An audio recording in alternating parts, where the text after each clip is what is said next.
अक्सर 5 पेपर होने के बाद सीए स्टूडेंट्स खुश होते हैं कि हमारे एग्ज़ाम कंप्लीट हो रहे हैं, अब हम एन्जॉय करेंगे।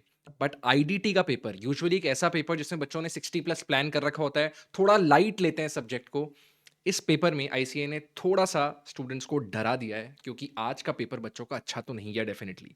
दिस वाज़ अबव एवरेज और tough category papers as per students. मैंने कुछ स्टूडेंट्स से बात करी, कुछ पोल्स का रिएक्शन, स्टूडेंट्स को ओवरऑल फीडबैक लेकर आपके सामने एनालिसिस रखने आ रहा हूँ। ये एनालिसिस सिर्फ इसी काम के लिए है कि आप लोग जिनको बेचैनी हो रही है, जिनको लग रहा है उन्हीं का पेपर बिगड़ा है, जस्ट उनको एक वो मिल जाए कि चलो और भी लोग हैं हमारे साथ। यानी अगर सबका ही इंडिया लेवल पे पेपर बिगड़ा है, तो कुछ ना कुछ कंसिडरेशन किया जाएगा by ICAI, may be in the form of grace marks और may be in the form of bonus marks और लाइटर चेकिंग। तो प्लीज़, प्लीज़ अभी आईबीएस का पेपर बचा है। आईबीएस के पेपर में इसका इम्पैक्ट मत लेके जाओ। आई नो आईबीएस में बहुत ज़्यादा तैयारी आप लोगों को करनी नहीं है, बट एक ओवरऑल आईडीटी का पेपर का डिस्कशन करें, तो कुछ बात जो समझ आ रही है वो ये है कि ये पेपर अबव एवरेज और टफ कैटेगरी का था। डिस्क्रिप्टिव अबव एवरेज कैटेगरी के थे और एमसीक्यूज टफ कैटेगरी के थे। स्टूडेंट्स का ये कहना था कि इस पेपर में टू मच ऑफ थियरी पूछी थी, बहुत ही ज़्यादा अनएक्सपेक्टेड था एंड बहुत सारी इंटरलिंकिंग थी।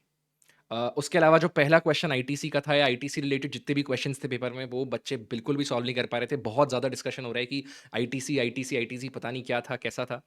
बहुत ज़्यादा ट्रिकी पेपर था। ये बात तो समझ आ गई है कि स्टूडेंट्स का पेपर ये अच्छा नहीं गया। ऑल इंडिया लेवल पे सब स्टूडेंट्स का ये रिएक्शन है।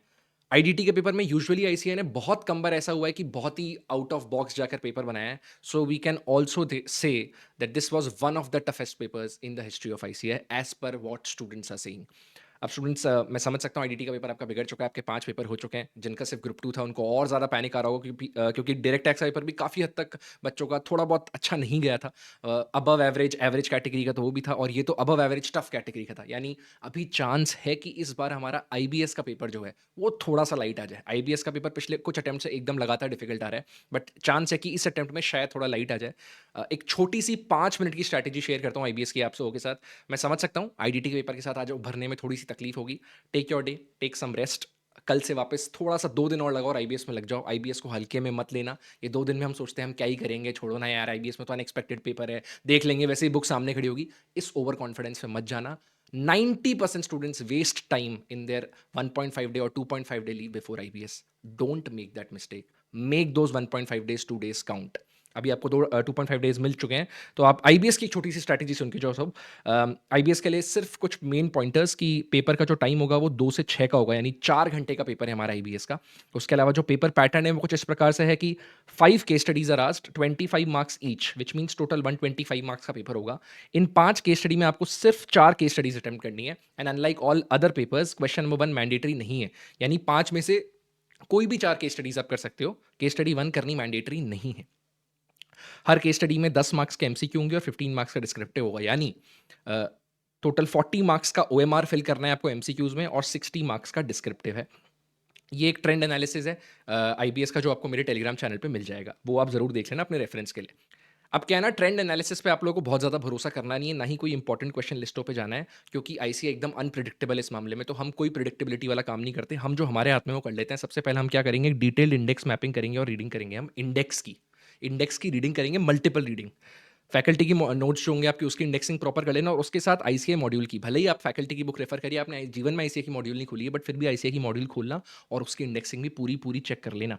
मैपिंग का मतलब ये होता है कि हमको प्रॉपर देख लेना है कि क्या टॉपिक है और क्या टॉपिक के अंदर क्या सब टॉपिक्स और क्या सब टॉपिक्स कौन से पेज नंबर से शुरू हो रहे हैं।